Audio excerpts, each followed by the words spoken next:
a transmissão para a gente da apresentação? Eu faço, Pode. eu faço daqui. Obrigado. Só um minutinho.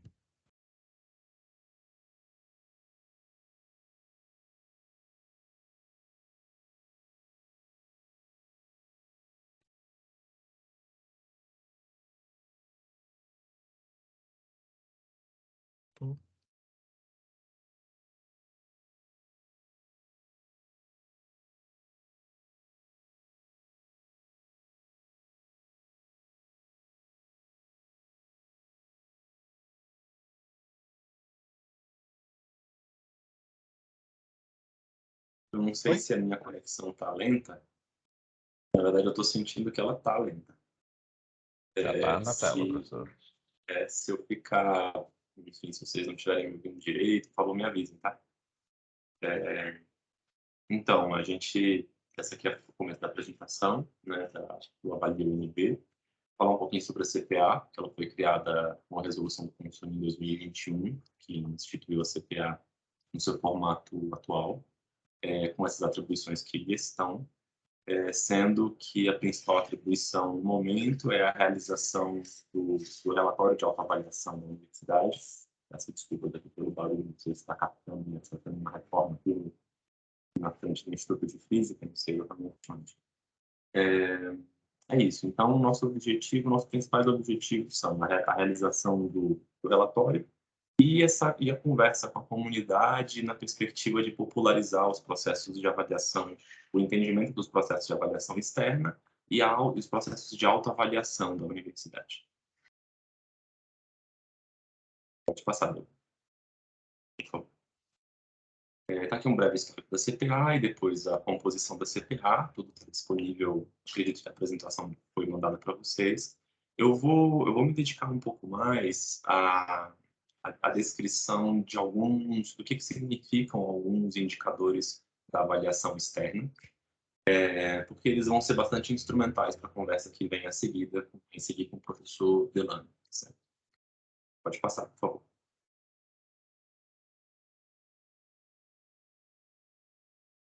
Aí o plano de autoavaliação, com os objetivos que também são esses, que é a participação da comunidade, aprimorar processos e instrumentos.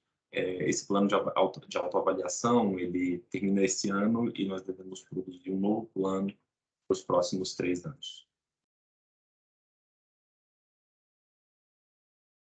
Esses são os relatórios de autoavaliação, que fazem parte estão previstos nos sinais. E a gente deve ter já no início do ano que vem um novo relatório de autoavaliação ser lançado pela CPA. Agora, esses slides dizem respeito à consulta à comunidade acadêmica. De um total de 641 discentes, esse é um formulário, né, que é enviado para discentes e servidores técnicos. Como vocês podem perceber, de um total de 1.190 pessoas da comunidade do IDA, 27 responderam ao formulário. Esse é um percentual bem baixo. Então, esse é um problema que a gente precisa resolver em algum momento para contribuir, para criar condições para que a comunidade participe mais ativamente desses processos de avaliação, para que a gente, inclusive, possa ter dados mais confiáveis com relação à comunidade. Pode passar, por favor, Delano. Agora sim, vamos aos indicadores de qualidade de educação superior, conceitos e metodologia. Então, o primeiro indicador que a gente precisa conhecer, e vou falando essa sigla, certo? A gente está um pouco acostumado com isso, com esse monte de letrinhas, mas ao longo do caminho, se surgir alguma dúvida, é só perguntar aí na etapa posterior, né, quando a gente estiver conversando mais livremente, a gente pode também, eu volto e explico de novo se for necessário. Mas o IGC é o Índice Geral de Cursos, que é esse indicador de avaliação institucional que é calculado anualmente, e ele é calculado para a instituição, para a universidade, certo? Ele é obtido por uma média ponderada que envolve as notas contínuas dos CPCs, dos conceitos preliminares de curso de graduação, e dos conceitos CAPES, dos cursos de pós-graduação estricto sensu, segundo uma ponderação específica que está explicitada numa norma, nessa nota técnica 59 de 2020. É isso. Mas eu não vou entrar nos detalhes técnicos. O importante é saber que esse IGC, ele é a nota que a universidade recebe, certo? Quando você vai para a imprensa e dizem que a universidade está com nota 5, nota 4, é de lá que vem essa informação. Outra sigla, outro indicador importante é o CPC, Conceito Preliminar de Curso, que ele é um indicador de qualidade calculado para cada curso de graduação. E ele combina em uma única medida diferentes informações que estão listadas ali abaixo. Ele é constituído de 8 componentes, agrupado em 4 dimensões. As 4 são essas. Primeiro, o desempenho do estudantes no ENAD. O desempenho do ENAD é um importante componente do CPC.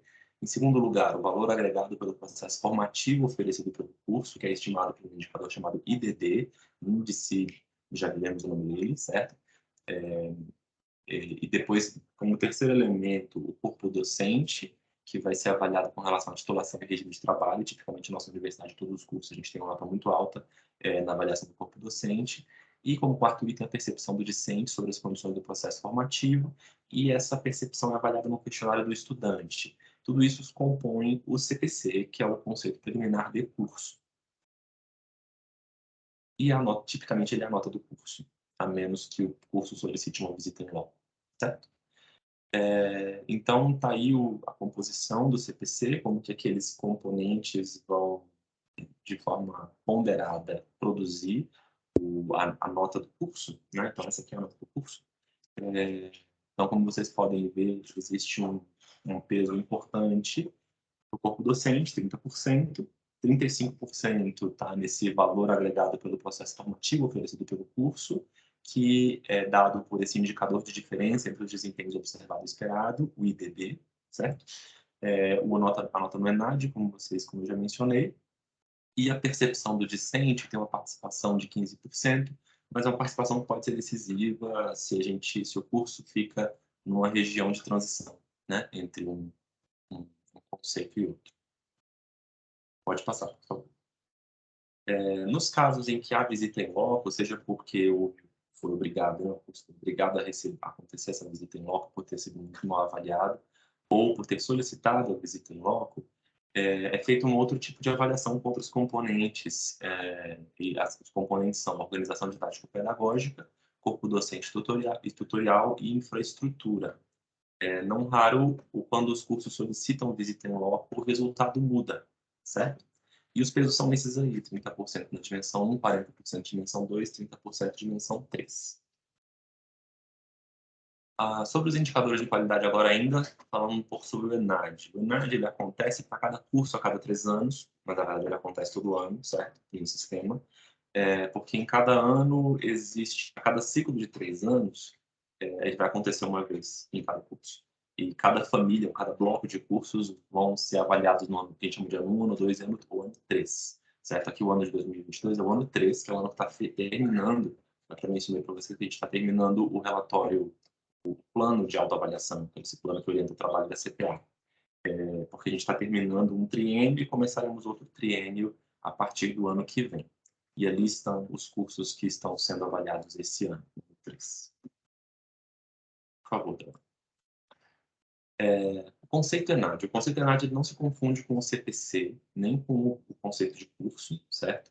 O CC. Porque o conceito ENAD ele é calculado estritamente a partir do desempenho dos estudantes do curso no ENAD, né? que é essa prova que avalia o desempenho dos estudantes nos cursos de graduação do Brasil, em cada um dos cursos, em cada modalidade. É importante saber que o ENAD ele vai ser sempre composto por 25% de formação geral, então tem uma parte da prova que é comum a todas as áreas, e 75% que é do componente específico daquele curso que está sendo avaliado.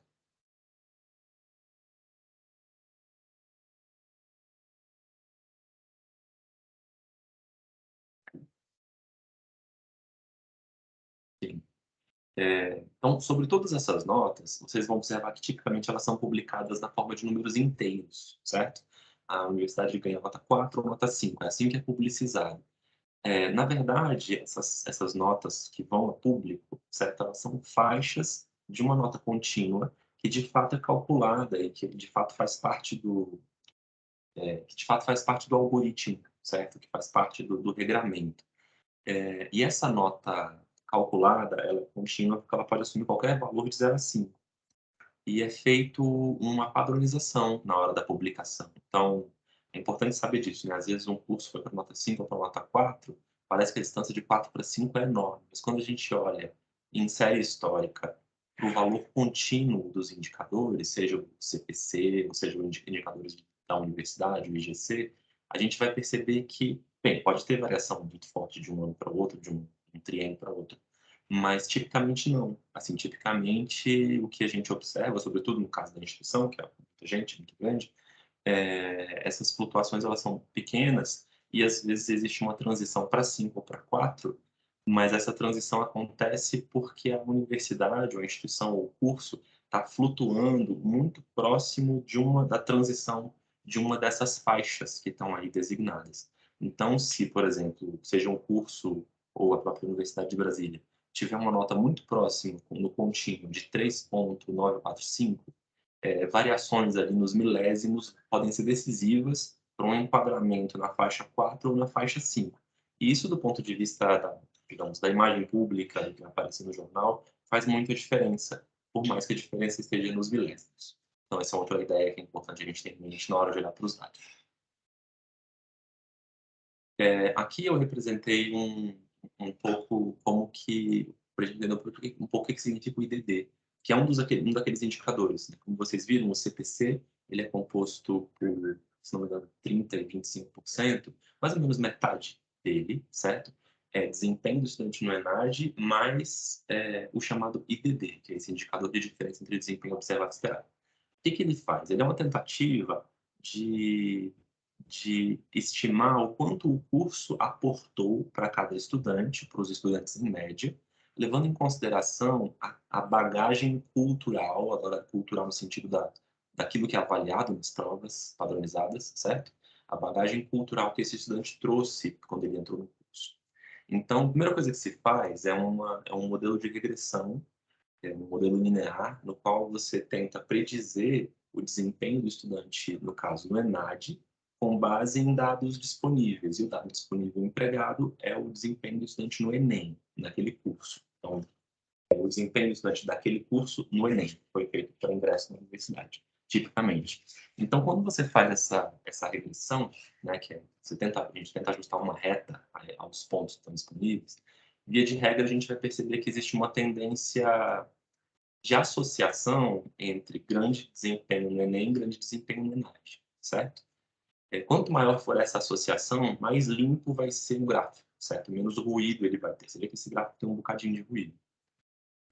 O IDD, ele é um indicador que depende das distâncias do desempenho de cada estudante. Aí, sabe, esses pontinhos representam os estudantes. A distância do desempenho de cada estudante no ENAD ao desempenho que era esperado, que é uma reta, que era esperado para aquele estudante, dada a nota que ele teve no Enem, certo? Uma das consequências disso é que cursos que admitem estudantes com nota mais baixa no Enem costumam ter maior chance de um IDD grande, certo? Porque ele tem mais espaço para crescer. Não sei se faz sentido isso aqui para gente, mas assim, esses cursos que estão recrutando as pessoas que estão mais à esquerda do nosso gráfico, eles têm mais espaço para crescer. Os que já começam lá em cima, que tiveram um desempenho muito elevado no Enem, que é tipicamente o caso da UNB, eles têm pouco espaço para crescer. Então, a tendência é que os cursos da UNB tenham um IDD relativamente mais baixo, certo? É isso. Muito obrigado. Não sei se esse é o último slide. Se tiver alguma dúvida, eu também posso tirar ao final. Mas acho que essas coisas vão ficar todas muito claras quando a gente for aos dados concretamente, né? Acho que Obrigado, essa é a Paulo. parte do dever. Valeu. Valeu, obrigado, Paulo. Bom, boa tarde, pessoal. Boa tarde, professores. Bom, então vamos falar um pouquinho sobre alguns resultados que nós já temos, né, com relação às unidades acadêmicas. Aqui explicar um pouquinho por que a gente trabalha com a unidade acadêmica e não especificamente só com os cursos.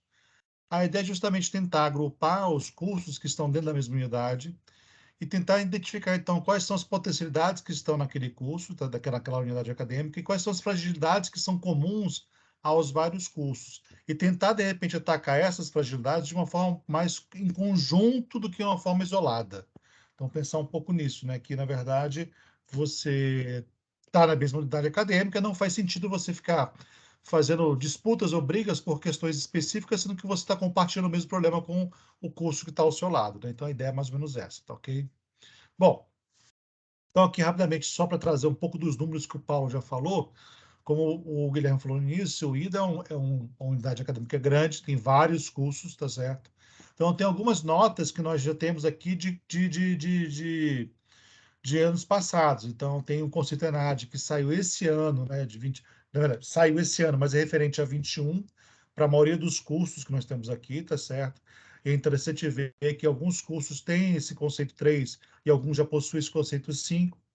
O CPC, que é esse conceito preliminar de 17 que nós temos a maioria dos cursos tendo de 3 a 4, tá certo? Esse conceito, e apenas um curso, não é isso? Só artes visuais, licenciatura, tendo esse CPC nota 5, tá ok?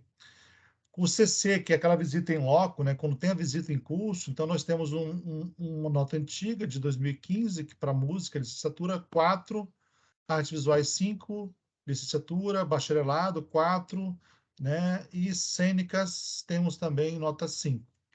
O IDD que saiu agora, o IDD saiu recente essa nota, mas ela só faz muito sentido para a gente, como o Paulo falou, quando pega no conjunto, que ela isoladamente para o UNB, ela sempre vai ser nota baixa, nunca vai ser nota alta, tá certo? Bom, e aí eu queria chamar a atenção para o que o Paulo já destacou um pouquinho com relação ao relatório do questionário do estudante. Porque, apesar de ser uma nota baixa, 15%, ela pode ser decisiva para mudança de conceito, né? Então, às vezes, eu estou num conceito 3 ou 4 e com essa nota do estudante eu posso subir um pouco essa nota graças a isso aí. Então, são dos itens 27 ao 68 dentro da prova do estudante, e ela segue aquela escala Likert, né, que vai do discordo totalmente até o concordo totalmente. E é organizada por 3 eixos, né, por 3 dimensões. A organização didática pedagógica, a infraestrutura e instalações físicas e oportunidade e ampliação de formação acadêmica e profissional. Aí o que eu vou trazer aqui, na verdade, é muito mais uma questão de pensar um pouco sobre isso, fazer uma reflexão sobre esse questionário, do que discutir os itens em si. Porque os itens podem ter questões que, de repente, a gente pode discutir, mas esse item não mostra isso. Eu até entendo isso, só que, assim, é o questionário que o estudante tem à sua frente ao final do curso. Seria interessante, de repente, se o IDA ainda não faz isso, fazer um trabalho com estudantes sobre esse questionário. Muitas unidades acadêmicas já estão fazendo isso, que é um trabalho anterior com o estudante que fazer o ENAD, para justamente não chegar na hora do exame e se deparar com questões que ele nunca pensou ao longo do seu curso. Alguns pontos podem ser destacados, e a gente pode, de repente, fazer um trabalho de apropriação do estudante com relação àquelas informações, e até pensar de que forma que a gente pode mudar algumas questões para melhorar aquele conceito, tá certo? Então, eu trago aqui alguns itens, não vou trazer todos, eu trago só 4 itens, se não me engano, tá certo? E para alguns cursos, porque é difícil buscar alguns cursos, tá certo? Pelos códigos que tem no EMEC. Mas a ideia é a seguinte, assim, quanto tiver mais azul no curso, mais ele concorda com aquele item, né? Então, por exemplo, item 28. Os conteúdos abordados nas disciplinas do curso favorecem sua atuação em estágio ou atividade de gestão profissional? Quanto mais azulzinho tiver, melhor. Veja que eu tenho uma discrepância, né, nos cursos, né, com relação aos vários cursos que estão no IDA, né? Eu tenho uma diferença significativa entre como que os estudantes veem isso. É de se esperar isso, tá certo?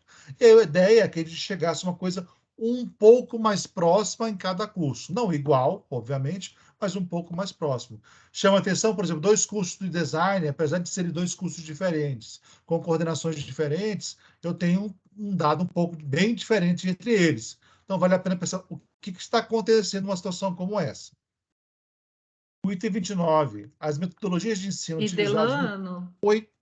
só também, eu estou achando bem curiosa essa apresentação, porque o curso de produto é o melhor curso do Brasil, segundo o ENAD, e eles acham que não aprende coisa que tem a ver com o trabalho deles. Né? É curioso isso. Por isso que Então, acho que chama vale a atenção, né? pena, né, trabalhar um pouco mais esse questionário com os estudantes. Pois é, né? Obrigada. Essas questões são interessantes, professora, porque é justamente isso, né? A percepção que o aluno tem, às vezes, no momento da avaliação, ela nem representa o curso, né? Pode ser o momento dele, né? Então, assim, por isso que vale a pena trabalhar isso ao longo do curso deles. Depois, eu vou até discutir depois isso, porque quando você pega, por exemplo, um avaliador externo para avaliar o nosso curso, os parâmetros e critérios que ele vai utilizar são diferentes, né? E aí a gente às vezes tem uma avaliação super interessante. Quando vem os estudantes, a avaliação não é tão próxima, né? Tá, são parâmetros diferentes. Mas será que não tem alguma coisa que pode ser feita para tentar aproximar essas avaliações? Eu acho que é isso que vale a reflexão. Bom, Estou aqui presente e atento, Gabriel, coordenador do Design de Produto. Opa, muito bom, professor. Obrigado, Vamos lá. Milano. Item 40, né? Foram oferecidas oportunidades para estudantes superarem dificuldades relacionadas? A mesma coisa, né? Olha só, se você olhar os gráficos, você vê assim, tem diferença. O que está acontecendo para esse gráfico não estar mais azul ou bem próximo deles? Então, são discussões que podem ser feitas ao longo do curso, a INDEA pode estar trabalhando com isso aí, né? Pode estar chamando os estudantes para conversar, para ver o que está acontecendo. Trabalhar um pouco desse questionário, não, digamos assim, bater o questionário com os estudantes, mas sim o curso, assim, o que será que os estudantes não estão percebendo sobre esse item no nosso curso? Né? Eu acho que essa que é a grande discussão. No 41 também, a coordenação do curso, esse sempre chama a atenção, porque a percepção que os estudantes têm da coordenação é bem diferente do que acontece na coordenação, né? Então, a coordenação do curso esteve disponível para a orientação acadêmica dos estudantes? Eu já fui coordenador de curso. Então, assim, a gente está disponível, só que para o estudante a disponibilidade tem que ser full time, né? Ele acha que você pode mandar um e-mail, a qualquer hora você tem que estar disponível para ele. E a gente sabe que não é assim que funciona, porque existem outras atividades na universidade. Mas o estudante tem que ter a compreensão, assim, que tem um tempo para ser atendido, né? Tem um momento para isso. E eu acho que vale a pena, novamente, essa questão de esclarecimento e conversa com a comunidade de estudantes, para mostrar assim, olha, esse item não vai ser assim do jeito que vocês estão pensando, né? Bom, aí a gente passa para o CPC, né? Para analisar como que foi isso. Eu tenho o CPC de 2015 e tenho de 2018, né? Então, se eu der uma olhada, artes plásticas, né? Eu saio de 4 e vou para 5. Visuais, eu saio de 4 e vou para 3, né? Design, produção, programação visual, 4, 4. Produto, 4, 4. Música, 3, 4. Dou uma subida, né? Diurno, noturno, tem uma variaçãozinha aí. Então é interessante ver o que está acontecendo para essas notas terem essa mudança, tá certo? Quando são positivas, ótimo, tem de potencializar essa mudança positiva. Quando eu tenho uma queda, verificar por que teve a queda. Veja, a queda de visuais, quando eu olho o contínuo, né, 3,36 para 2,30 é uma queda relativamente significativa. Né? Tem de ver o que aconteceu, se teve algum recurso, alguma questão que aconteceu naquele momento específico, porque também tem isso. Às vezes, alguns eventos que acontecem naquele período, naquele ciclo avaliativo, influenciam diretamente aquela nota. Acabou aquele evento, a nota volta a subir. Então, a gente tem que acompanhar qual o próximo nota que vai haver no ciclo seguinte para vocês aí, tá certo? Continuando, a gente vai agora para a questão dos indicadores de fluxo. Aí é que é interessante porque são dados que são disponibilizados pelo próprio INEP e mostram como que estão esses custos com relação ao Brasil. Né? Então, a gente pega, por exemplo, com relação à taxa de permanência, taxa de conclusão e taxa de desistência. Quando eu olho para artes cênicas, eu vejo lá que tá, em primeiro tem em cima a UNB, e embaixo eu tenho as demais universidades públicas, tá certo? Federais só, né? As estaduais não entram. As federais públicas, tá certo? Né, com relação a esses três quesitos. Para artes cênicas, eu vejo que a diferença não é tão significativa, né? Tem uma diferença, mas ela não é tão significativa com relação à taxa de permanência, à taxa de conclusão e à taxa de desistência. Quando eu olho para artes plásticas, eu já tenho uma diferença. Então, vale a pena dar uma olhada o que está acontecendo. Talvez detalhar um pouco mais esses dados depois, no estudo posterior, para ver o que está acontecendo para essas taxas serem bem diferentes da UNB para as demais universidades federais públicas, tá? Quando eu olho para o design, tá certo? Aqui eu tenho novamente, uma diferença da UNB para as demais universidades, tá certo? Então, vale a pena também pensar um pouco nesse detalhamento, ver o que está acontecendo. Né? A gente teve um pouco de dificuldade de agrupar esses dados do design por ter nomes diferentes, tá certo?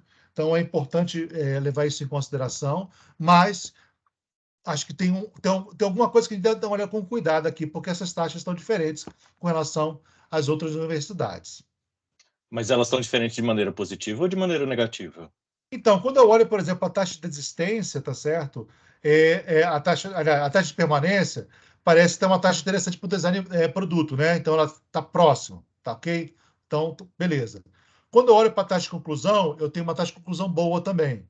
Então, eu estou mantendo coisas interessantes, tá certo? Então, assim, parece ter interessante. Então, parece que eu estou fazendo melhor do que outros universidades estão fazendo. Eu estou dizendo que a gente vai ter de olhar com um pouco mais de cuidado e ver se a gente está fazendo a comparação correta, Ah, ok, perfeito. tá? Seguindo, né, música. Eu não vou meter muito ao detalhamento dos dados, porque são muitos cursos, tá certo? Mas, novamente, parece ter interessante para música, parece ter interessante para composição, então parece que eu estou fazendo coisas interessantes na universidade, que estão mantendo mais meus alunos, e eu estou tendo uma taxa de conclusão melhor do que outras universidades, tá certo? Aqui um curso que tem poucos alunos aqui no UNB, não é isso? Que é Teoria Crítica Histórica da Arte, tá certo? Que também tem um dado que chama atenção, principalmente com relação ao dado de desistência, né? Então, em ver assim, se esse dado de desistência está realmente refletindo o que está acontecendo aqui e por que essa discrepância, tá certo? Bom, aí a gente traz agora os dados de pesquisa com egressos. Esses dados vão mostrar um pouco de como está a variação salarial desses estudantes que saem da universidade, tá certo? Dos diversos cursos que nós temos aqui. Então, eu vou trazer... A gente pegou só os cursos que têm mais de 30 alunos que são rastreados através do CPF, tá certo? Então, tem para artes cênicas, então tem aí a média salarial de formados em artes cênicas, tá ok? Depois a gente pode disponibilizar com calma para vocês verem esses dados com mais calma, tá certo? Aí vou ter com relação a que esfera que eles estão trabalhando, se estão, né, em que locais estão trabalhando, tá ok? Se é serviço público, se não é público, se é CLT, o que está acontecendo. E eu tenho um gráfico que mostra como que é a variação salarial dele de acordo com o tempo que ele está formado e a variação que ele tem com relação a esse salário, tá certo? Pelo tempo de formado. Então, depois vocês podem pedir, vocês vão ter acesso a essa apresentação, e aí depois a gente pode discutir um pouco com mais calma esses dados com vocês. Então, eu vou ter isso para artes cênicas, vou ter isso para artes visuais, tá certo? Eu vou passar um pouco rápido pelo número de cursos, tá? Então, novamente, eu tenho isso para artes visuais. São as mesmas tabelas para cada um dos cursos.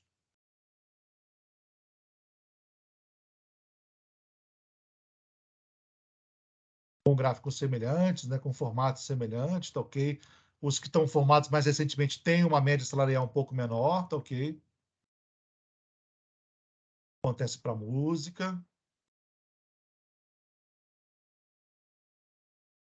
Esses dados de egresso são bem interessantes porque eles podem mostrar, inclusive, para os nossos estudantes, de que forma que eles estão se inserindo no mercado e como que está a profissão deles nesse mercado. Isso é uma coisa bem interessante, inclusive podendo ser útil na produção às vezes tem que fazer algum ajuste no PPC do curso, então isso pode ser utilizado também no PPC do curso, tá certo? Para design.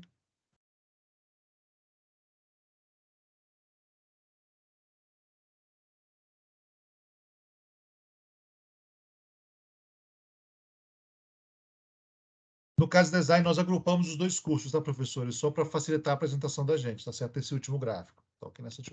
Esse último valor. E aí nós entramos nos relatórios e dos indicadores, né? Então, aí a gente vai trabalhar basicamente com as notas que nós temos disponíveis já pelo INEP, tanto de CPC como também as notas de visita em loco, tá? Bom, com relação a visita em loco que nós temos aqui, nós temos para artes plásticas, isso. Nós temos aqui, então, por bacharelado, as dimensões que foram avaliadas. O conceito desse curso é o conceito 4, tá certo? Nós vemos aqui as notas pela dimensão pedagógica, conceito de corpo docente tutorial e infraestrutura. De forma geral, nos cursos da universidade, muitas vezes, a organização pedagógica fica variando entre conceitos 4 e 5, tá certo? De forma geral. No corpo docente tutorial, de forma geral, nós também concentramos mais em 4 e 5, e na infraestrutura, é aqui onde geralmente aparecem nossas piores notas, tá certo? Então, é uma coisa meio que padrão já para a própria universidade. E aí, por isso que vale a pena pensar na análise por unidade acadêmica, porque muitas vezes as questões de infraestrutura são comuns a vários cursos, tá certo? Então, já temos aqui a visita que foi feita para artes plásticas, temos a visita para artes cênicas, aí eu vejo o conceito final 5 desse curso, tá certo? Então, como eu disse, na organização didático-pedagógica, concentro as notas 4 e 5, no corpo docente, basicamente nota 5, tá certo? E aí, no conceito de dimensão de infraestrutura, eu tenho uma notas 3 aparecendo aqui.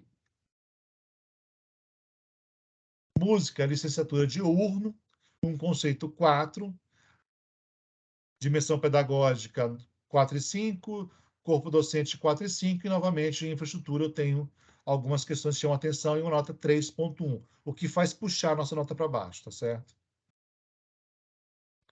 E aí, analisando o IDA de forma geral, nós pegamos o que aparece nos relatórios, tá certo, das visitas em loco, feito pelos avaliadores. A gente tem o detalhado para cada curso. Se as coordenações dos cursos tiverem interesse na avaliação que a gente faz, nós podemos disponibilizar esses relatórios com os nossos comentários. Aqui eu faço apenas uma síntese geral do IDA de coisas que são comuns que apareceram, tá certo? Então, eu tenho, primeiro, garantir espaço de trabalho adequado para professores de coordenação, preferencialmente com salas individuais e que possuam espaço de atendimento para os alunos. Esse item aparece com frequência para avaliação da UNB. Desde o Reúne, a gente tem uma tendência de ter salas de professores compartilhadas, assim como a coordenação também compartilhada, né? Então, eu não tenho sala de coordenação para apenas um curso. Então, o que tem que ser solicitado para a UNB? Que eu tenha, tanto na sala de professores, se possível, e na sala de coordenação, espaços para atendimento dos alunos. Então, nas coordenações, às vezes, é apenas uma divisória que separe um espaço um pouco mais reservado para atendimento dos alunos já é suficiente para dar esse ponto para avaliação, tá certo? A mesma coisa vai acontecer com a sala dos professores. Eu não preciso ter na sala dos professores, quando são 2, 3, 4 professores que dividem sala, um local específico para atendimento dos estudantes. Mas, na unidade acadêmica, tem de ter algum espaço no qual os estudantes possam ser atendidos pelo professor de forma mais individual, tá certo? Garantir salas de aulas equipadas com recursos tecnológicos, conforto e manutenção constante. Isso é um item, dependendo do momento que foi feita a avaliação em loco, esse item já foi superado, porque nós passamos por várias reformas na universidade, né? Então, possivelmente no IDA também isso já deve ter sido superado. Garantir laboratórios de ensino especializados. Aí eu não sei como é especificamente essa questão no IDA. Eu sei que vocês já estão programando uma mudança, né? Então talvez isso não seja uma questão no futuro. Deve-se garantir que as bibliografias básicas e complementares dos cursos sejam referendadas pelo NDE.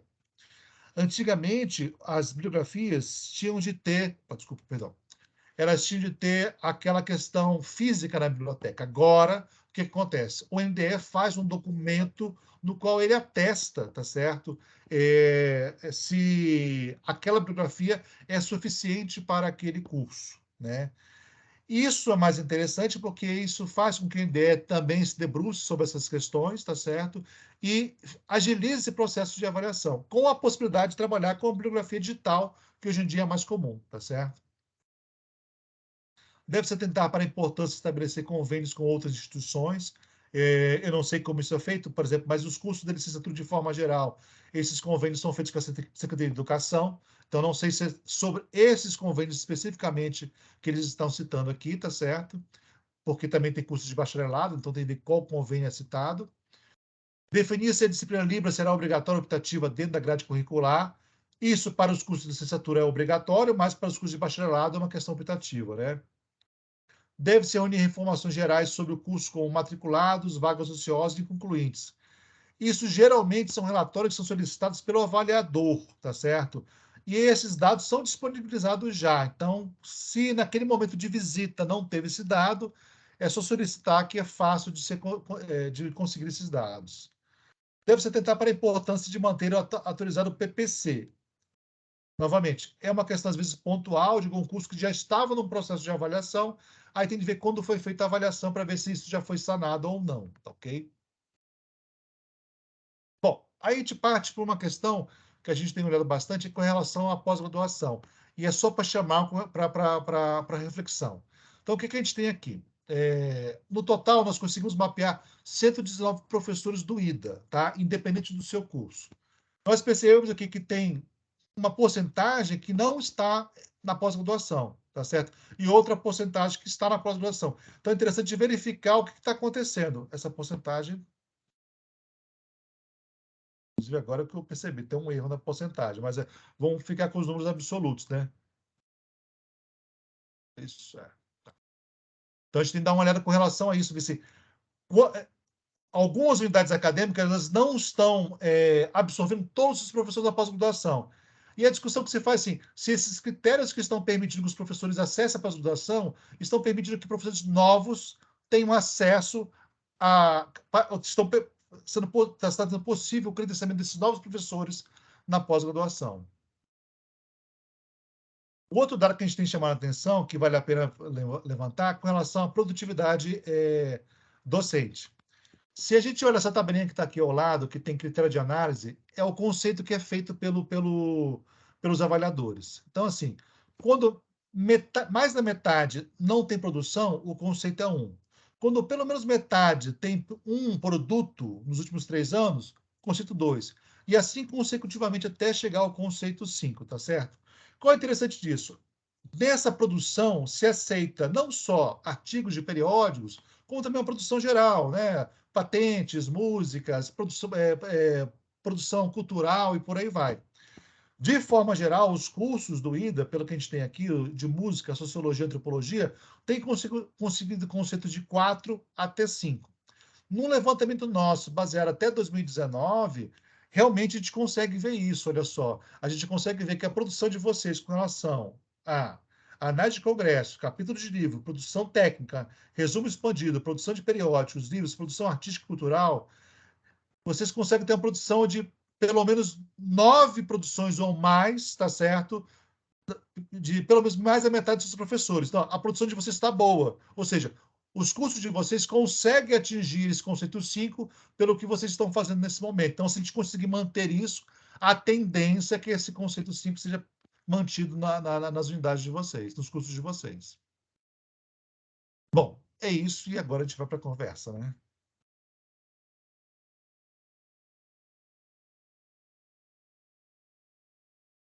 Obrigado, professor Paulo, professor Delano. Professora Fátima, você já está com a mão levantada aí já faz um tempo, quiser iniciar a conversa, fica à vontade.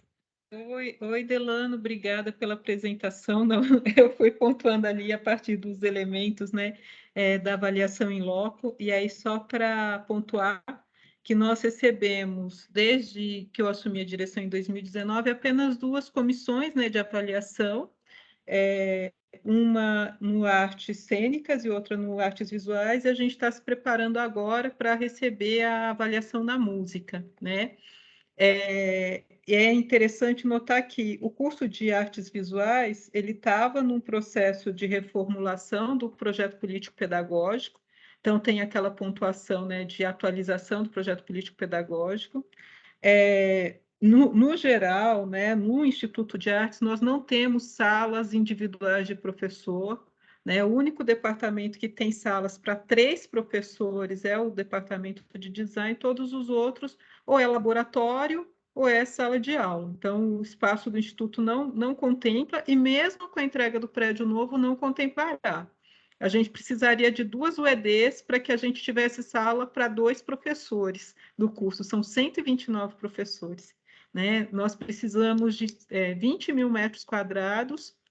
Hoje a gente tem 11 mil metros quadrados, com a UED a gente vai ter 14.500 metros quadrados de área útil, porque a UED tem 5.500, mas ela só tem 3.500 de área útil. Né? Ela tem um espaço interno bastante só um comentário generoso. sobre isso, que eu acho que é interessante. É interessante o seguinte, na hora que for receber os avaliadores, é interessante mostrar que esse espaço é o que tem, tá certo? Mas mais que assim, existe um espaço dentro da unidade acadêmica onde os professores, se quiserem, podem atender seus estudantes, tá certo? De forma individual. Eu vou chegar lá, porque, por exemplo, eu pego por aí, né? Nós recebemos, então, essas 2 comissões, uma para o bacharelado em artes cênicas e outra para o bacharelado em artes visuais. Né? São espaços que têm as suas precariedades e as suas questões positivas. Os dois prédios eles dão muito mais ênfase a uma parte mais experimental, tanto que o SG1 são vários ateliês, e lá nas cênicas o espaço de teatro mesmo, né? E a gente recebeu comissões muito diferentes. A do Cênicas eram 2 professores do norte do país que ficaram entusiasmadíssimos com o departamento, o espaço do departamento de artes cênicas, que ao nosso ver precisa de muita coisa para funcionar ainda. Do bacharelado de artes visuais eram 2 professores de São Paulo, né, acostumados com uma estrutura de universidade estadual, não eram de universidade federal, né, e fizeram análise de espaços próximos de modo muito diferente. Um tirou 4,3, outro tirou 2. Né?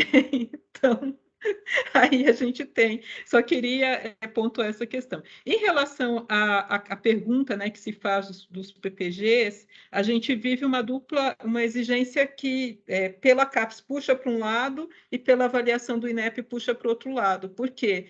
Eu, por exemplo, eu tive 13 produtos qualificados durante o quinquênio passado, e não foi suficiente para permanecer em um dos PPGs de artes visuais. Né? Eu só permaneci no PPG Design. Né? E, por outro lado, o INEP pede uma flexibilização da exigência para o professor entrar, só que esse professor que não tem a produção no nível que a CAPES exige, ele entra e ele sai do programa. Né? Então, aí a gente precisa equilibrar o que é exigido pela CAPES para pós-graduação, o que é exigido pelo INEP. Se a gente regula a pós-graduação pela exigência do INEP, a gente fecha todos os PPGs. Né? Então, isso a gente precisa estar com clareza na hora de pontuar essas questões. Tá? Em relação também a produto, né, porque para além da produção de artigos, que para alguns PPGs é produção, para outros a produção artística vem junto, né? Então, a produção artística do IDA tem um nível bastante elevado. O último levantamento que eu fiz, fiquei bastante surpresa, a gente conseguiu mais, assim, juntando o nosso corpo docente, a gente tem mais de 5.000 produtos vida, né? Então, assim, são 5.000 obras de arte, composições musicais, peças de teatro, né, poesias, que estão aí compondo com a cultura e que foram feitas pelos professores do Instituto de Artes. Né? Então, acho que vale a pena a gente trazer tudo isso, porque às vezes o critério ele é reduzido diante daquilo que o Instituto é, né? E acho que o nosso grande desafio é fazer com que esses instrumentos deem conta daquilo que a gente tem de melhor. E obrigada pela apresentação de vocês. Eu concordo, professor. Inclusive, assim, nessa última avaliação quadrinal, me surpreendeu muito a avaliação cobrar não, mas pontuar em quesitos que não estavam sendo pontuados tradicionalmente, com impacto social e tudo mais, que eu acho que isso é interessante. Então, assim, quanto mais a gente colocar essas questões, talvez a gente consiga ter uma avaliação um pouco mais humana para a história, porque o que eu acho que falta é isso. A nossa produção acaba sendo muito grande em vários aspectos, só que não conta porque eles querem só periódicos com impacto, por aí vai. Então, acho que tem outra. Com relação aos critérios dos programas, eu concordo, e essa discussão ela tem que ser levada para o decanato de pós-graduação, porque a gente precisa fazer essa discussão mais séria, porque se cobra a abertura de vaga, se cobra ingressos de professores, mas depois os professores não conseguem manter a pontuação necessária para ter a nota 6, 7 que se quer nos programas de pós-graduação. Então, assim, tem de conversar mesmo. Eu acho que isso tem que nascer das unidades acadêmicas. Mais um, professor? A professora Tereza. Boa tarde, colegas. Obrigada pela apresentação, professor Delano. Eu entrei mais atrasada. Só para colocar, eu estou na CONAS, né? E a gente está discutindo um novo formulário de avaliação de credenciamento e recredenciamento de curso.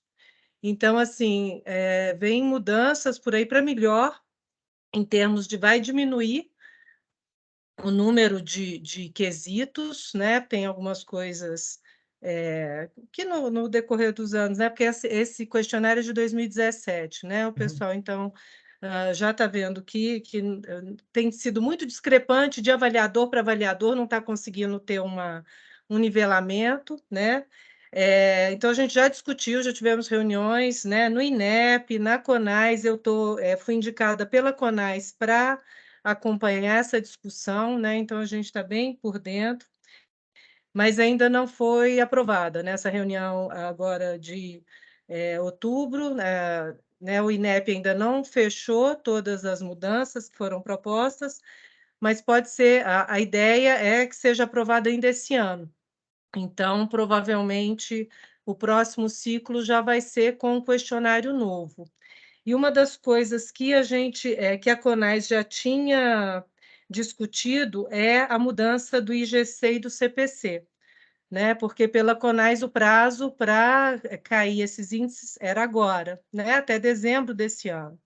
E o INEP, então, ele trouxe nessa reunião de outubro a proposta de duas propostas, uma alteração mais paulatina, né? E abrir mais os dados, né? Enfim, alterar, né?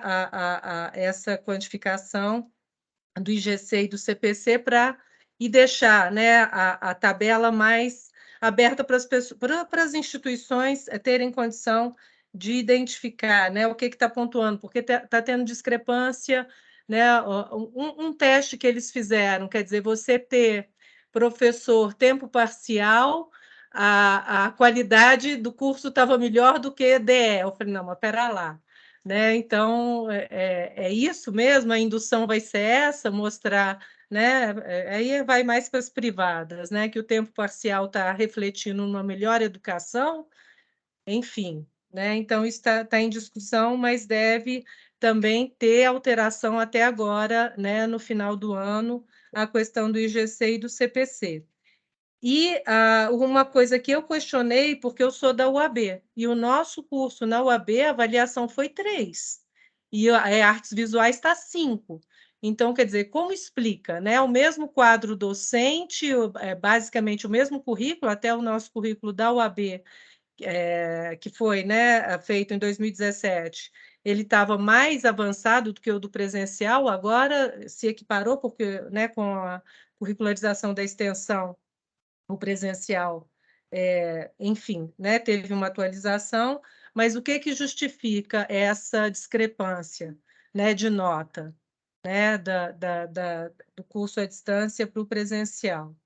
Né? Então, assim, só para compartilhar isso, porque a gente vem mudança para o próximo ciclo, né, vem mudança nos formulários.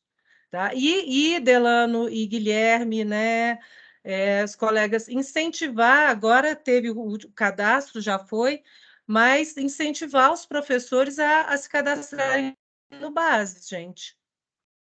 Sabe? Para a gente também aprender. Né? Eu saio da CONAS agora ano que vem, já me credenciei, eu estou no Bases, né? Agora eu não posso atuar, mas já vou ficar lá no banco, né? Então é importante também que as federais, né, designem, estimulem os professores a participarem desses programas, porque aí sim a gente, né, entende por dentro como é que é feita a avaliação. Né? Então, só para contribuir. Obrigada. Obrigado, professora. Acho que o professor Elo tinha levantado a mão. Saiu aqui. Oi, eu levantei. Eu estou com a rede bem inconstante aqui no deck, então às vezes caio e a mão não aparece. Vocês estão me ouvindo bem? Estamos. Eu queria complementar essa informação que a professora Therese trouxe. A gente está sabendo que vai ter essa mudança, né? E estamos já aqui na coordenação de acompanhamento, estamos tentando fazer algum tipo de avaliação de impacto, porque como isso vai mudar né? A gente sempre fez a questão do como o curso fazer o PPC, e todos os cursos estão tendo que fazer agora, baseado justamente no instrumento de avaliação. Então, como vai mudar o instrumento de avaliação, a partir do ano que vem, a gente também vai mudar, assim, não que vai mudar, mas vamos atualizar para manter a paridade, de modo que toda vez que um curso da UNB seja sujeito à visita em loco, ele tem os dados formatados do jeito como o avaliador quer ver já no PPC. É essa a ideia, para não ter um conflito de forma, né? Muitas vezes o curso do UNB é pior avaliado porque o curso não consegue mostrar ao avaliador o que ele tem. Então, a gente aqui no DEG se preocupa muito com a compatibilidade de forma, porque o conteúdo, na maioria das vezes, a gente sabe que existe, certo? E essa minuta do instrumento de avaliação que chegou até nós, o que a gente percebe é que os conceitos 5, eles estão equivalentes, mas os conceitos 3, 4, eles são acumulativos. Então, um curso que, por exemplo, esse ano pode ser conceito 4, ele pode cair para um conceito 2, porque ele atende parcialmente. O instrumento futuro, pelo menos na versão que chega a nós, ele está com mais rígido no parcial. Ele explica melhor, ele permite ao curso mais subsídios para provar o que ele está dizendo, mas se ficar claro que o curso atende parcialmente, existe uma tendência que a nota dele seja mais baixa no quesito do que a nota atual. Isso em vários quesitos, né? Essa análise comparativa a gente já fez, tá? E o que a gente também tá pretendendo fazer agora, justamente, é aproveitar essa questão do ENAD e analisar mais detalhadamente as perguntas do questionário, porque quando a gente fez um curso preparatório para o ciclo deste ano, com os cursos que vão fazer ENAD, a gente percebeu que também a maioria dos cursos do UNB tem o conceito de curso menor do que a nota de ENAD do curso. Ou seja, o impacto que um questionário, ou que o IDD, ou alguma outro percentual ali, é sempre para baixar a nota para baixo. Então, você tem, nesse ciclo avaliativo agora, que é o curso do pessoal acho que da Humanas, né? No ciclo passado, praticamente todos os cursos tiveram questionário nota 5, ou questionário, perdão, ENAD nota 5, e todos os cursos praticamente também têm o conceito 4, ou seja, o que está comum é o conceito do curso ser pior do que a nota da prova dele do ENAD. Então, eu gostaria de chamar a atenção que justamente não é só a prova. O ENAD não é um provão. O ENAD é a avaliação do seu curso, tanto a prova quanto o questionário.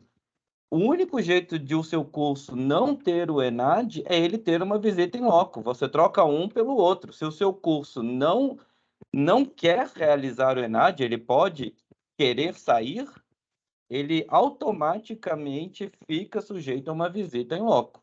E aí, numa visita em loco, o teu PPC tem que estar bem estruturado, porque senão você tem um conflito de forma. O avaliador não vai perceber, e nesse conflito de discurso de forma, você também pode ser pior avaliado por conta de aspectos puramente né, que não são a realidade do seu curso. Então, não existe almoço grátis nessa situação. De alguma forma, o curso que eu percebo que existe uma certa resistência dos cursos da UNB de se adequar. Por que eu tenho que adequar esse padrão? Por que eu tenho que fazer isso? Porque é o padrão nacional. E a UNB é parte do sistema nacional.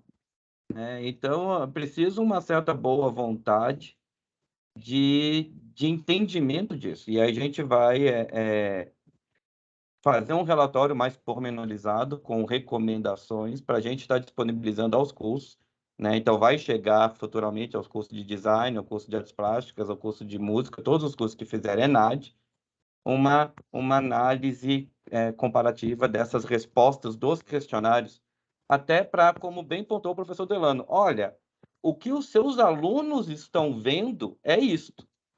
Se isso não corresponde à realidade do seu curso, você tem um sério problema de comunicação, você tem que mostrar para os seus alunos que eles realmente não estão percebendo a realidade como é verdade. Isso é um problema. E se isso de fato é a sua realidade, se os seus alunos não estão exagerando, aí você também tem um problema e você tem que arrumar a solução do seu curso. Porque, de modo geral, os cursos da UNB, os alunos, os egressos, têm uma visão meio negativa quando você compara com os pares do Brasil, né? E aí é uma questão de realmente chamar a atenção disso, né? Eu acho que esse exercício de reflexão, que é o que todos nós estamos interessados que isso aconteça, não é uma sentença, não é nada, mas é um exercício de reflexão que a gente precisa que aconteça. Queria só pontuar isso. Obrigado, devolvo a palavra. Eu posso só complementar uma coisa que o Euler falou? Claro. O Euler é exatamente isso. Tudo que nos formulários é 5 hoje, vai ser 3. Tá? Então, subir o sarrafo. Tá? Então, tudo que é 5 é 3 agora. Tá? Então, para você alcançar os 5, aí é um esforço. E às vezes é isso, é esforço só de organização, sabe? Só de a forma de apresentar, porque fazer a gente faz, né? Principalmente as federais fazem muito, né? Mas aí a forma de apresentar as privadas tem uma organicidade mais proativa nesse sentido. Era só isso, só para complementar. Obrigada. Guilherme, eu queria falar. Fica à vontade, professora. É porque eu estou depois, tinha uma outra pessoa na minha frente, mas eu queria comentar isso que o Euler acabou de falar, que eu concordo, inclusive, com o Therese, mas o que eu vejo é uma preocupação, eu entendo a preocupação da formatação, porque a formatação facilita o alinhamento. Mas se a gente não tem a noção, e aí diz respeito ao que a Therese falou inicialmente, do que a gente está defendendo como projeto político-pedagógico, como extensão curricularizada, se o grupo de professores do curso não tem uma noção clara sobre qual é a proposta do curso que ela está tendo, pode botar na formatação melhor que vai ter, que vai ficar raso. Então, eu entendo a ideia da necessidade de uma formatação que aproxime, mas eu acho que se a gente ficar olhando só para a questão da formatação, a gente reduz a possibilidade, inclusive, da gente propor, como a UNB tem feito ao longo do tempo, propor determinadas inovações, que é difícil num processo em que você formate a partir, por exemplo, formação de docentes a partir da BNCC. Então, você vai botar toda a tua formação da licenciatura a partir de um currículo e sem pensar na formação de docência, do docente, da profissionalidade docente, a partir de fundamentos dessa formação. Então, eu acho que a gente tem que, quando está falando, eu entendo a preocupação da formatação, mas eu acho que se a gente olhar só para ela, a gente reduz possibilidades de uma expressão do que efetivamente a gente faz na UNB. Professora Cristina, obrigado. E a preocupação nunca foi só a formatação. O que a gente quer só chamar a atenção é que muitas vezes muito trabalho não é valorizado por uma formatação que não faz jus, entendeu? Então, o que a gente quer é o caminho do meio. Só trabalho sem formatação, você vê que a gente percebe aqui no DEG que isso impacta duplamente. Ou impacta na percepção do aluno, e aí o aluno avalia pior porque ele não consegue perceber subjetivamente o que está acontecendo, ou impacta negativamente na avaliação dos avaliadores, porque o avaliador vai procurar e ele não consegue achar, porque a formatação não permite. O tempo que um avaliador tem para uma visita em loco é extremamente curto. É 2 dias para tudo. E agora, no futuro, que ainda vai ser as visitas remotas, então, o tempo provavelmente vai ficar mais difícil ainda de você ainda conseguir conversar com o avaliador no sentido de transmitir as nuances. Então, numa visita remota, como que agora está regulamentado, a formatação vai ser crucial para que o avaliador se ache. E, ao se achar, ele seja isento na sua avaliação, que não tem nenhum viés sistemático por dificuldades de entendimento, né? Então, não é trocar uma coisa pela outra, é a gente realmente fazer jus, dar justiça ao bom trabalho que os cursos do UNB faz, que a gente não está conseguindo em toda a sua potencial. Só um complemento, dá licença. Eu concordo com a professora Cristina e concordo com o professor Euler, concordo com os dois. Só que tem uma coisa que chama atenção na avaliação de curso que eu percebi quando era coordenador e percebo agora na coordenação de avaliação. A gente documenta mal, registra mal o que a gente tem feito na universidade para o avaliador. Entendeu? Então, acho que a gente tem de os NDS têm de se preocupar um pouquinho mais com esse registro do que é feito e do que é diferenciado no seu curso. Porque aí vai de encontro com a professora Cristina está falando. Nós fazemos coisas inovadoras, às vezes não fazemos o registro ou o detalhamento disso nos nossos PPCs, tá certo? Seja no perfil de egresso, seja nos objetivos do curso, seja na metodologia do curso, e aí a gente deixa de mostrar aquilo que está sendo diferente. A gente vê pelos alunos que estão saindo que está sendo diferente, só que a gente não está conseguindo mostrar isso muitas vezes nos nossos PPCs, principalmente porque, aí vai desculpa, professor Iolo, a gente fica preocupado em responder aos itens da avaliação. É isso. Então, assim, a gente tem que encontrar um meio do caminho mesmo. Eu não sei a receita, mas sim, se a gente ficar preocupado só em responder os itens de avaliação, a gente às vezes deixa de mostrar as inovações dos nossos cursos. Então, eu não sei ainda como fazer, mas esse meio caminho que a gente tem que achar. Além do mais, por exemplo, na música, que é, enfim, que a gente está, é o nosso foco hoje em dia, Nosso a próximo música desafio. é um curso completamente diferente de todos os cursos da UNB. Todos os cursos. Ela é uma singularidade única. E aí, como é que a gente faz isso? Eu acho que o Delano pegou exatamente qual é a minha questão. Eu acho que isso parte, sem dúvida nenhuma, de uma boa discussão nos núcleos docentes estruturantes, que vão ser eles que vão estar organizando a visita e, enfim, todo dentro de cada curso. Mas é bem isso, Delano. Obrigada. Pegar rapidinho esse gancho aí especialmente em relação a conteúdo, né? Um dos objetivos que a gente está vendo aqui é justamente esse, divulgar o que a gente faz. Então, está se falando muito sobre PPC. PPC, a gente tem informações sobre perfil do egresso, sobre o mercado de trabalho, sobre evasão, retenção. Então, são todas essas informações que a gente aqui na DAI está disponibilizando para vocês. A gente coloca lá no nosso site de avaliação.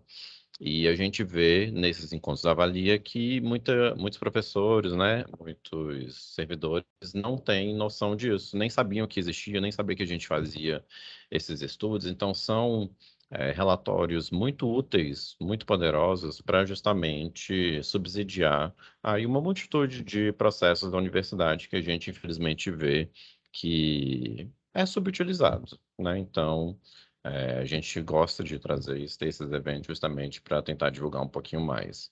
Foi falado de consulta também, né? Que a gente falou rapidamente da consulta, é algo que eu comentei no começo, a gente está tendo muita dificuldade em ter resposta. Ali o professor Paulo passou rapidamente, né? Mas no IDA, por exemplo, teve pouquíssimas respostas, né? Na UNB em geral. Mas a gente está tentando fazer esse apelo para justamente aumentar esse percentual, um instrumento super importante para a nossa autoavaliação e que a gente vê que, infelizmente, não está tendo esse retorno. Mas seria isso. Professor Flávio? Eu vou deixar o professor Euler falar primeiro, porque eu tenho a impressão que ele vai falar ainda conectado aí com o mesmo assunto. Eu falo em seguida. Obrigado, professor Flávio. É só para não deixar de fazer a menção da qualidade do material disponibilizado no site do Avaliação UNB, e em todos os cursos de formação de PPC que nós ministramos, a gente ressalta isso. Literalmente, a gente disponibiliza os links nos slides, os slides estão disponíveis na página do DEG, né? E aí eu ressalto justamente não só a pesquisa de egressos pela RAIS, mas também a pesquisa de ingressos, o perfil do estudante de ingresso também é algo que é muito útil quando você está ali para fazer. Então, é um material que muitas vezes os cursos não têm pernas para conseguir fazer essa pesquisa, e o curso é uma sugestão assim de ótimo nível, se baseia ao menos por ali, porque dá uma atenção muito boa do que você tem, né? E a nossa luta é essa, professora Cristina, não é tanto formatar, é registrar, professor Delano, é fazer justiça ao trabalho das pessoas, né? E não...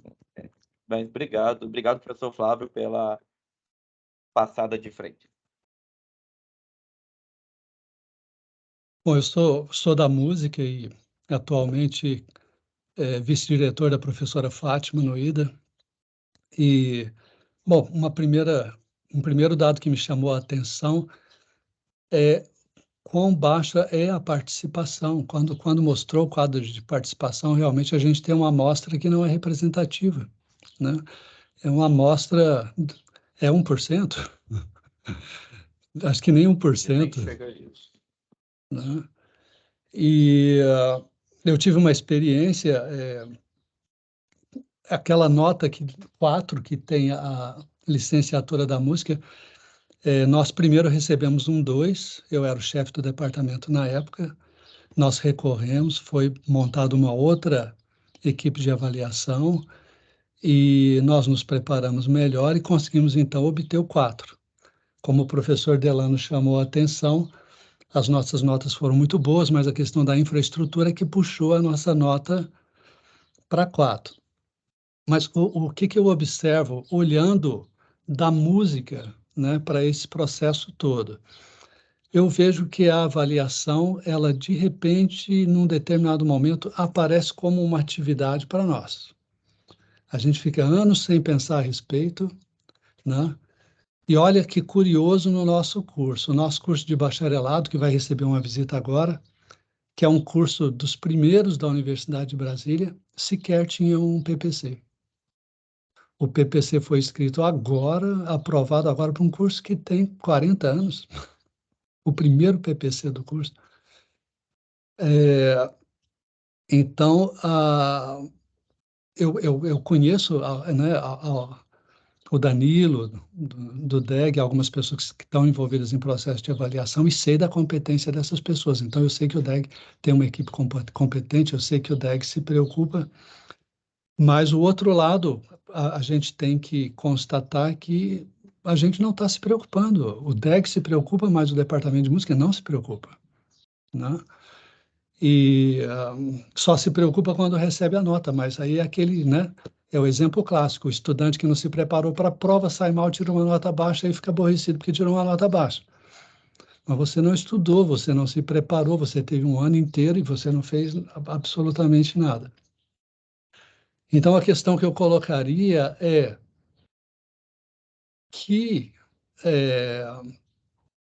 instrumentos poderíamos pensar, especialmente o DEG, para que os instrumentos de avaliação passem de fato a permear as atividades dos departamentos, para que a avaliação não seja meramente uma preocupação pontual, né? Por exemplo, tem que ter um PPC, então vamos dizer assim, olha, passaram-se 6 meses e vocês não fizeram nenhuma alteração no PPC de vocês, passou-se 1 ano, passaram-se 5 anos e vocês não fizeram uma única alteração. Está correto isso? Né? O NDE de vocês não se reúne? Não sei, acho que tinha que ter instrumentos, né? Mostrar para as pessoas que participam do processo que não pode ser menos de 1% a amostra que serve de base para um processo de avaliação, né? Então, acho que enquanto instituição, acho que nós precisamos pensar em que medida a gente pode instrumentalizar os departamentos para que as ações de avaliação permeiem as nossas atividades. Não é pensar só em avaliação, não se trata disso. Eu acho que quando você tem um bom conteúdo, de uma forma ou de outra você termina bem avaliado, né? Mas é exatamente isso, a gente não está pensando em conteúdo também.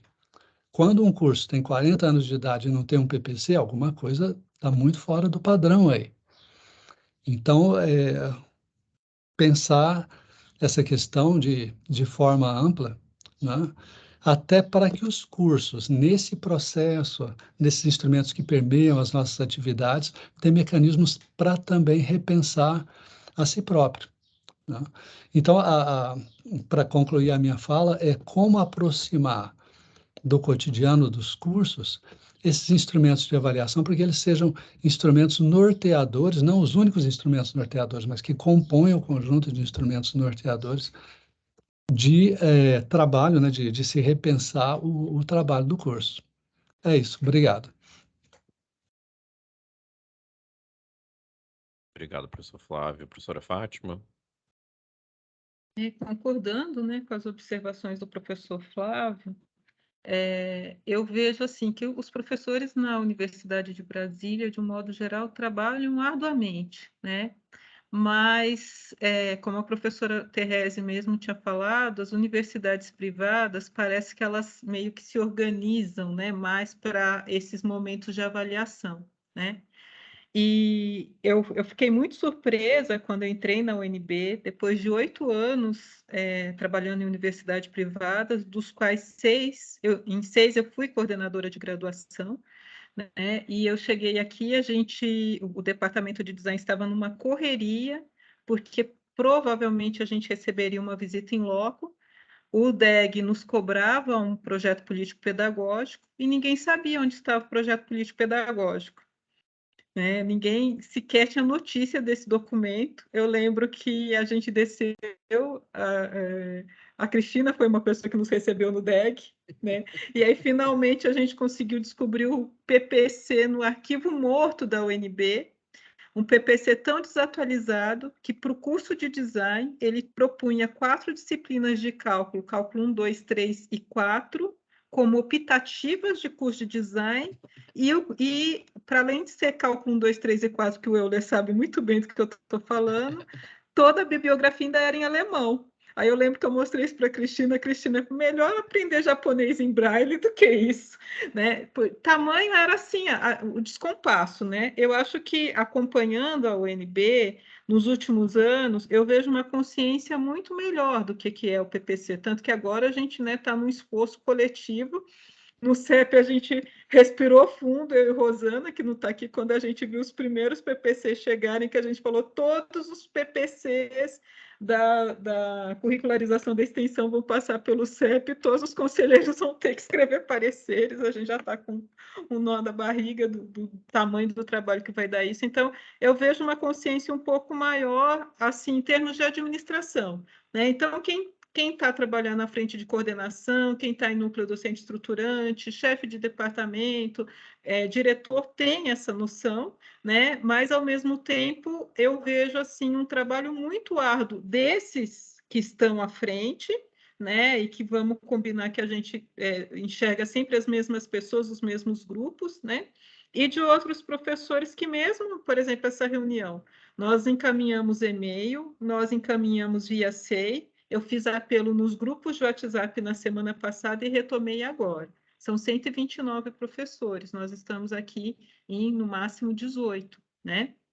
Então, eu vejo muito isso, assim, não sei se é falta de interesse, eu acho que não, mas eu acho que a gente não tem um planejamento conjunto efetivo, né? Eu perguntei para um professor que estava aqui agora, eu falei, professor, e a reunião? Ele, não, mas eu tenho essa reunião e a vice está na outra reunião e eu vou pedir para alguém, ele pediu para o Caio entrou e está aqui acompanhando com a gente.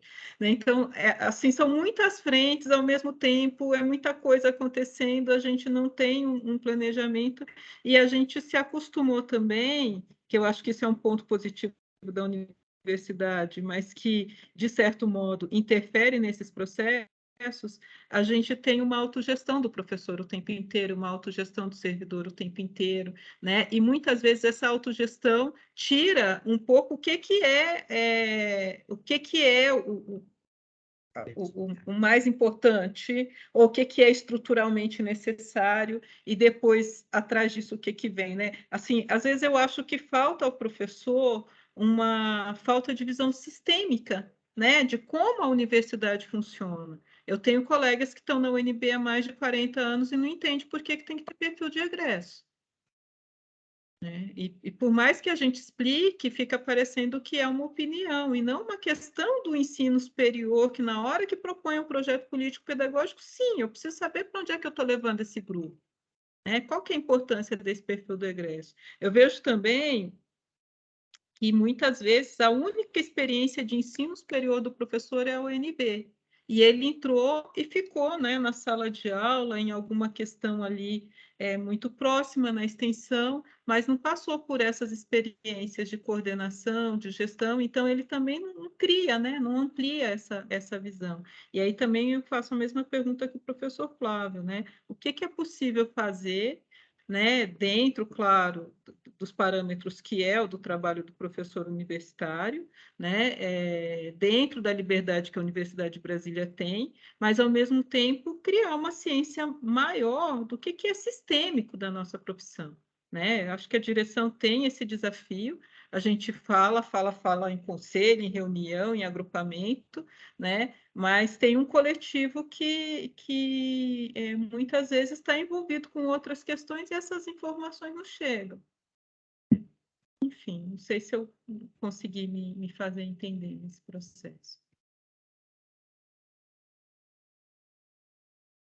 Obrigada. Delano? Não, só para concordar com o professor Flávio com relação a essas questões de avaliação, a gente na UNB, infelizmente ainda não tem uma cultura de avaliação na universidade que possibilite esse processo de revisitar nossos cursos com frequência, de estar preocupado com isso, e não só ser por demanda, né? Vem um avaliador, aí a gente vai se preocupar com isso. Por exemplo, nossos PPCs, todos estão sendo revisitados por quê?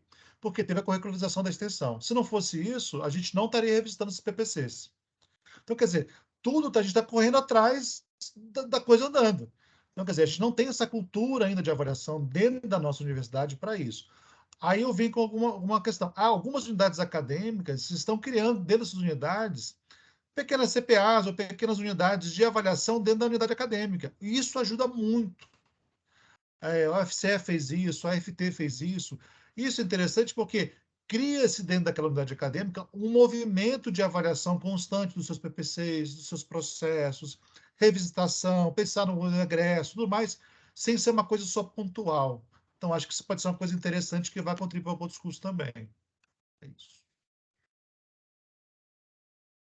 Professor Euler? Eu estou adorando a discussão aqui, porque, na verdade, nós estamos todos lutando pela mesma coisa. A preocupação do professor Flávio e da professora Fátima é a nossa. A ideia do DEG é justamente que a gente não esteja sempre apagando incêndio, mas que haja uma previsibilidade e que essa previsibilidade dê a calma. A gente acredita que se a gente conseguir reduzir a carga de ansiedade dos professores, o professor vai ter mais liberdade para criar e vai ter mais liberdade para, de fato, fazer o que ele realmente é bom. Né? Então, essa normatização, ela vem no sentido de dar forma às asas que o professor tenha, entendeu? E não de ser um lastro que prenda ele no chão, né? Porque se você começa a ter a capacidade de não se preocupar com tudo, você se preocupa só com aquilo que você de fato gostaria de se preocupar. Mas para isso, é como o professor Delano falou, a gente tem que começar a criar uma cultura de que isso não é um apêndice, mas que isso, na verdade, é o lastro. Um balão para subir tem que ter lastro, né? Um navio para ficar de pé e navegar tem que ter lastro. Então, as coisas aquele pedaço do mundo que parece que não é importante, mas é o que dá sustentação. Quando a gente olha fala que bonita a árvore, a gente nunca pensa na raiz, a gente só olha as flores. Mas se não fosse as raízes, aquelas flores não estão lá para a gente ver. Então, a gente precisa disso, e aí que nós estamos realmente trabalhando juntos. Eu concordo com a professora Fátima. Eu acho que melhorou. Eu acho que pode estar melhor, mas eu acho que melhorou demais dos últimos anos, porque eu estou aqui no DEG desde fevereiro deste ano só. Mas eu fui coordenador de curso por 2 mandatos, inclusive por avaliação de curso. Antes de vir no DEG, eu fui da CPA por alguns anos. Então, eu acho que está melhor. Realmente, por tanta coisa que a gente passou, está melhor. Mas isso tem que parar de ser. Parece que a gente está levando os professores para tomar injeção, que nem criança para tomar injeção, sabe? Tipo, vai fazer bem, é importante, mas não quero. Não, cara, pelo amor de Deus, vamos realmente parar de olhar isso com a carga negativa toda vez que a gente vem fazer esse assunto, né? O DPO faz um trabalho sensacional com a consulta e a gente tem que convencer a pessoa a fazer parte da consulta, como se ela tivesse comendo giló ou qualquer coisa parecida, em vez de ainda um formulário online, não é nem um formulário que a pessoa tem que vir para cá para preencher a caneta. Então, as coisas, a gente tem que realmente trabalhar juntos nisso, né? É uma preocupação, professor Flávio, professora Fátima, a gente está pensando e estamos totalmente abertos a qualquer hora que vocês quiserem discutir ideias, provocações, sugestões. Guilherme, você sabe que volta e meia eu apareço aí para, como diz lá em Minas, colocar minhoca na cabeça. Entendeu? Então, assim, a gente quer fazer, a gente quer participar, tá? Queremos participar. Queria deixar isso claro e ficamos à disposição. Obrigado, professor Euler. Mas é isso mesmo, a gente tem um desafio muito grande, né? O professor Denise sempre fala disso, de criar essa cultura de avaliação. A gente vê que há muita resistência, dificuldade, tanto pelos fatores que a professora Fátima falou, né? Geralmente a gente já está cheio de outras funções, né? Especialmente professores, tem pesquisa, tem ensino, tem extensão, tem avaliação, tem tanta coisa para lidar, né? E sem falar que a UNB é enorme também, né? A gente mesmo, aqui na DAI, gostaria de fazer mais estudos, né? A gente está aí começando um novo com o DEG, com o professor Euler, sobre o ENAD. Então, a gente está sempre tentando aumentar esse rol, né, de estudos que a gente faz, mas também tudo é um processo, né? Até para tentar institucionalizar isso. Mas, como o professor Euler falou, a gente também está sempre à disposição. A gente tem nosso site de avaliação, tem o site da CPA, todos os produtos estão lá publicados. A gente já está aqui chegando, já passou, na verdade, né, da nossa hora. Então, se não tiver mais nenhuma contribuição, alguma dúvida, eu gostaria de encaminhar aqui para a finalização do nosso evento. E, dito isso, a gente vai compilar todas as informações que a gente trouxe aqui, a apresentação, os relatórios, os estudos. A gente vai fazer um informe bonitinho para vocês, para o IDA, tá? E continuamos à disposição para discutir outras frentes aí de trabalho. Se você quiser finalizar, professora Fátima. Eu agradeço muito a CPA, ao DEG, aos professores e às professoras aqui presentes, servidor também que acompanhou, né, o servidor Henrique, e acredito, né, eu sempre trabalhei com dados, avaliação, para pensar o curso onde eu trabalho, acho que essas informações são muito importantes, né? E acho que não é só uma informação que a gente presta para o MEC, né? São as informações com as quais a gente também se olha, se repensa e planeja, né, a melhoria do curso. Então, obrigada, Guilherme. Só uma última questão que eu acho que talvez a gente tenha que pensar essa avaliação não tão voluntariamente como tem sido, né? Porque se a amostra tão baixa se deve ao fato do aluno responder se quiser. E normalmente é o aluno que está com alguma questão, é o aluno que está enraivecido, né? Ou que ele vai e responde. Né? Eu acho que talvez uma amostragem, mas que tivesse, né, pelo menos a garantia do mínimo ali, como o professor Flávio falou, fosse importante para a gente realmente conseguir ver a unidade, o curso, a universidade por meio dessa avaliação, porque a amostra insuficiente, quem já fez estatística sabe, né? Dá um trabalho danado e depois a amostra insuficiente você não pode aplicar para nada. Tá bom? Obrigada a todos e todas. Boa tarde, boa semana para a gente. Obrigado a todos, então. Tchau, tchau. Tchau, tchau, pessoal. Boa semana. Até mais. Boa semana. Tá, pessoal? Boa tarde. Boa tarde a todos.